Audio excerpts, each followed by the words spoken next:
Hello and welcome back to the channel. In today's video I'm going to be fighting the bullshit in War Thunder with some more bullshit that Gaijin has added. And speaking of bullshit, some bullshit just pulled in behind me. I check 6, I realise it's an F-16, I start turning, start flaring obviously because this thing gets about a Brazilian flares. An F-16 locks me up from the front as well, so I know this is immediately not going to be a fair fight. But then again, it kind of is a fair fight because I'm in my own little bullshit build today, the JAS-39 Gripen. The Gripen is basically It's basically what the MLD used to be. Well, what the MLD kind of still is at its own battle rating, but obviously back before we had the Harrier and the Kafir added and whatever. So I'm just going to keep this guy in a rate fight right now. The flight performance on this thing is absolutely amazing. We're holding the rate speed at about 400 knots here. It is a delta wing, but it is also a very, very good rate fighter. On low fuel at 400 knots, this thing maintains about so 23.5 degrees a second, I think. Sky King did test this out in the test flight. The F-15 there joining the fight doesn't have a clue what's going on, so I just fire off a 9M at him. Oh, sorry, technically it's an RB-74M, but it's, you know, it is the AIM-9M. It's exactly the same missile as far as the code goes. I keep flying in this rate fight. I'm a little bit fast now. I'm at 460. I should be tightening that down a little bit, but I pull into the vertical here. Try and get this guy locked up on ACM mode, like so I can get him locked on the radar.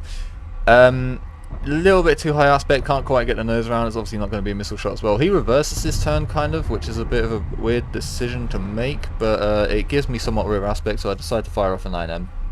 Yeah, to see if it works. But now I realise there's another F-16 here. The other one from the RWR earlier has in fact arrived. So I need to turn my attention to him because he's obviously the most dangerous opponent right now. Just managed to climb over his nose. I'll try and get him into like a little bit of a roller, all while flaring. I see the other 16, I hear the other 16 taking some shots at me there. Luckily he missed. The good thing about this thing is that you do basically get unlimited flares. You get about 720 if you take the BOL pods, which you can just, I mean, you get like more than, I think like 6 minutes of deployment or something. It's ridiculous. And there was an F-15 that just went past my nose there as well. So now it's a 3v1. But as you can see here, there's absolutely no problem. This thing is just, it's a UFO. It's one of those planes that just has a UFO flight model. The F-15 had absolutely no clue what was going on, so I just decided to launch a missile at him. Worked out. Now I realise the other F-16 that I was fighting originally is on my 6 o'clock. He's kind of inside my turn circle, and at this point I'm thinking to myself, ah, crap. But then I also just remember, I keep reminding myself, hey, I'm in the Gripen. I can deal with this isn't a problem for me. And as you can see, I'm slowly but surely actually outrating an F-16 here. Now, the F-16, as far as I know, will outrate the Gripen, but only at its optimum speed, so that's around 400 knots-ish. Any other speed, the Gripen is better, especially in this like little low-speed fight, like sort of sub-300 knots kind of fight-ish. Even in verticals, you really got to be careful with the Gripen because the thing just, the energy retention is honestly insane. This thing will accelerate.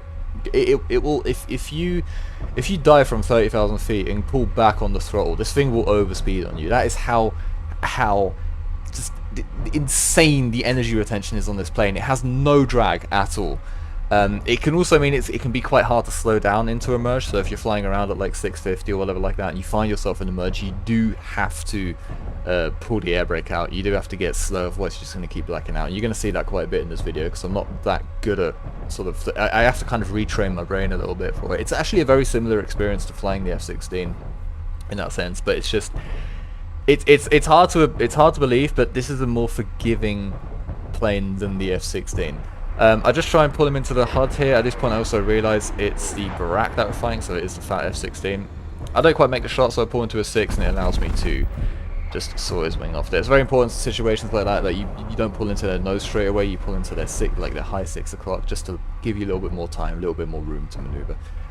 Yeah, to keep pre-flaring because I see there's someone in front of me, but ended up not really being anything. So yeah, that's it guys. The JA-39 Gripen is an absolute beast. It's a bullshit mobile, simple as that. But obviously when it comes to EC, which is the main game mode that that you play when you play SM, just this big game mode that can last up to 3 hours, and it's just like a big battle, and it's kind of like it's meant to like simulate those kind of long form wars that that you have in games like IL-2 and like some DCS third party servers and whatever like that. But the thing is, so it's not always just about like the 1v1 dogfight, and it becomes a little bit more about like control and finding your enemy and being spotted and who sees the other person first, and just like having avionics and fuel you know, fuel capacity and the amount of weapons you can carry and stuff like that. And the thing is with the Gripen is the Gripen is very good in the 1v1. That's why I wanted you to I wanted to show you that dogfight at the beginning of the video. But for the rest of the video, I want to show you just how like insane this thing is in just surviving and just playing enduring confrontation. You can fly around. It has first of all, it's an incredibly small plane, so it's very hard to spot with your bare eyes. Now, if you've ever flown the F-14, you know that this makes a difference. The F-14 on paper, or the F-14A I'm talking about when it came out, where the only real threat that it had was the MiG-23. On paper, it was the best plane in the game. However, when you flew it, you probably noticed it was quite hard to stay alive in that thing, and that's because it is a huge plane with a huge heat signature from the two engines that it has. So in general, it was just a very, very hard plane to stay alive in, because everyone would see you from miles away, and of course they would just go for you, because whatever the enemy, you know, whatever people can identify first or whatever, that's generally what they end up going for. And well, the Gripen doesn't have that problem. It's a very small plane, you can hardly see it. It's a little bit like flying a Mirage, or like flying the Harrier, for instance. The Harrier is also a very good example of this. It's very good at sneaking around. But you have insane flight performance. You have an insane gun as well. The gun on this is pretty damn good. You have 6 AIM-9Ms, which is the best missile. As far as I'm concerned, it's the best missile in the game. Yes, the AAM-3 is technically better, but you know what I mean. You can put 2 radar missiles. Well, actually, you can put 4 radar missiles on. You can put it gets the RB-71s, which are basically the Skyflash missiles. So they're like that short-range radar missile that the British Phantoms have and stuff like that. It's the AIM-7E2 if you made America. So it's not the best radar missile, especially not at this battle rating. It can be kind of helpful in like head-on situations where the enemy's flaring and whatever, and they're not like absolutely skimming the deck. You kind of surprise people with them every now and then, but you do have to sacrifice one of your BOL pods per missile, and the BOL pods is really kind of what makes this plane overpowered, in my opinion. Yes, the flight performance is kind of nutty as well. The thing is, I don't know if the flight performance is realistic on this or not. I know the engine, it gets the engine out of the F-18, which isn't known to be an incredibly powerful engine, but well, like I said earlier, what makes this plane so amazing is the energy retention. It doesn't need a lot of power because it doesn't lose any speed really when it's maneuvering. And I know it's a Delta Wing, and Delta Wings are generally famous for, you know, having very poor energy retention in a turn. But this thing gets canards, and apparently, from what I've heard from people, that can help to counteract the negative sides of Delta Wings. So I don't know, maybe rating 23 degrees a second on low fuel at 400 knots is kind of realistic for this thing. I honestly, I couldn't tell you. But let's just like go off the sense that it is realistic, and the flight performance is actually like near enough where it should be, realistically speaking. If that's the case, I genuinely think this thing needs to have its BOL pods removed. You're gonna see this during the gameplay. I mean, I can outturn people and whatever like that, but I also have like 3,000 hours in this game. You know, I'm gonna win. It's just the way it is. I'm gonna win dogfights against people that only have like 100 hours or whatever. It's just that's experience. It's nothing to do with like talent or whatever. It's just experience, right? But the problem is though with this plane is like when you do get someone who knows what they're doing, and it only takes one or two people, they can take over the server if they fly the Gripen, because it is unkillable. Now, in most cases, when you fight against people that really know what they're doing, you can you have to sneak up on them. You have to like third party them. You have to overwhelm them with enemies, right? You beat them with numbers. That's basically how you do it. However, with the Gripen, in a 1v1, it's incredibly difficult. You have to be a very, very disciplined F-16 pilot to beat this thing in a one-on-one, in my opinion. Any of the Russian planes don't stand a chance, if you ask me. The flankers, honestly, kind of terrible just in the current meta. But what I mean is, you can't, if you have someone that knows what they're doing, you can't really overwhelm the Gripen, because first of all, you can only kill them with a gun because of the flares, and then it's an incredibly small target. Also, this isn't props, so the speeds that we're fighting at here as well. I mean, if you maintain a rate of 400 knots, try hitting that with a gun, unless you're in a perfectly close rear aspect situation. You know, it's kind of difficult, and this is a very maneuverable plane. So if you have someone who, again, who knows what they're doing, they know how to fly this thing, They know how EC works, they have the experience and whatever, they're nigh unkillable, and you're going to see it with the score at the end of this game as well. The other day, when I was spading this thing, obviously I don't have, actually I have a screenshot, I might put it up while we, as I'm recording this.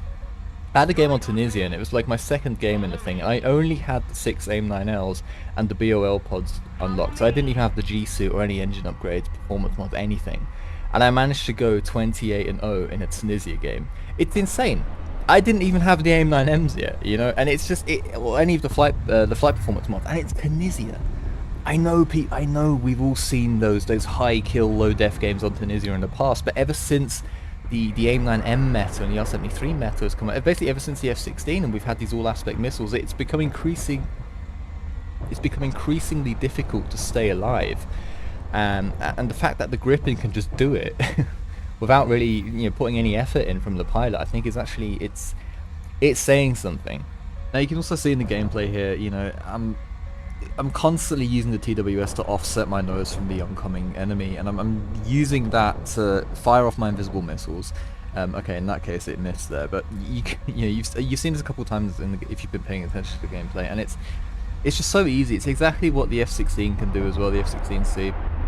The AIM-9M is just such a good missile to have in the sim game mode, because you don't get any markers or anything like that. It's invisible. You actually can't see if it's being fired at you. I know people will, you know, there was always people, like especially people that only play America or whatever like that, they've always generally complained about like the R-73 being the best missile, or the R-27. It's generally the R-27 that they complain about, but the R-27, it can be defeated so easily just because it's a radar missile, right? Just fly low to the ground. That's all you have to do. It's so rare that I actually get killed by radar-guided missiles, and if I do, it's generally just because I've been caught. And also, you can see here, I hear someone fly by me, and I stop flaring for just a couple seconds, and that's when I end up getting killed. So just that momentary lapse of just me tapping the flare button is what ultimately got me killed, and that's just because I just wasn't paying attention, to be perfectly fair. But if I'd have just kept tapping that button and didn't stop, I would have survived that, you know, and then we would have gone for round 2 and another dogfight, and that's like the kind of the point I'm trying to make here. That's the only time you're ever going to kill someone if they decide to stop flaring, and it's not like I was running out of flares or anything. So, but anyway, what I was talking about is radar missiles can be defeated so incredibly easily. So I talked about this in my flanker video as well. It's any kind of BVR in this game kind of relies on your enemy not really knowing what they're doing. All right, that's just the simple fact of the matter. Which obviously results in, if you have a game with a bunch of good players, it just turns into a dogfight meta. And this plane is really good within visual range. It's insane. It's probably the best package that you have in terms of, like, you know, within visual range combat, even with the sky flashes, honestly. But I honestly would just recommend you just take the AIM-9Ms. But yeah, all in all, I think what would really help this plane out is if you just, what would sort of balance it is if you would if Gripen were to remove the BOL pods. I know they won't do it because in RB, radar missiles do play a little bit more of a role because people don't really skim the deck that much because they can't, because there's just too much going on or whatever. I don't know, I don't really play RB. And this thing kind of, yeah, obviously because it doesn't have that great radar missiles, it uses the BOL pods to balance it out a little bit more. But in a sense, at least for sim, I think the way to balance it would just be to remove the BOL pods. Without them, this thing gets 80 flares. With the low heat signature engine that this thing has, I think 80 flares is more than enough. It just means you can still defeat missiles and pre-flare and stuff like that, but you just can't spam them out so much. And it's not like any other planes, you know, have these, like, sort of, in quotes, limited amount of flares either. The flanker with 2 suns on the back, you know, only gets, like, I think it's 96, or I don't think it even gets 100 flares, if I'm being honest. The MiG-29 SMT only gets, like, 116 or something. So I think it's a very reasonable amount of flares for the size of the plane and the heat signature and everything like that. So I don't understand why they gave it 750. It's just, it's utterly ridiculous in my opinion. People are scared, like, once they add AMRAAMs and we get like a true BVR meta and whatever, and they get rid of multi-pathing, then, you know, the Gripen might fall a little bit behind. Then fine, you know, whatever. I know it gets AMRAAMs itself, but fine. Then if it really does come to that, then give the BOL pods back. But until we reach that point, I think this is the only way we could balance it and still keep the plane somewhat realistic, if the flight performance is indeed realistic on this thing.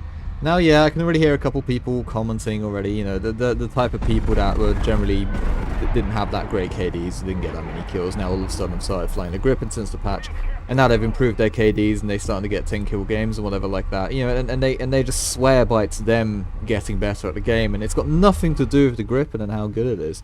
I'm sure they'll probably complain about it, but honestly, you have to have balance in the game, because if you don't have balance, you're going to run out of enemies. And also, that's the end of the footage here, and just watch me absolutely butter the crap out of this landing here. Okay, but anyway, that is also the end of the video now. This is basically all the footage I recorded. I ended up leaving the game after this. Final score was about 21-1, I think. It could have been 21-0, but, you know, obviously, if I'd have just kept tapping that flare button, I could have had a clean flawless game there, but oh well. Next time, it's not too hard to do in a Gripen. As always, thank you guys very much for watching. Next video is probably going to be on a Mirage. I'm not sure which one yet, because I still need to unlock the new one. But yeah, thanks for watching, and hopefully see you in the next one. Cheers.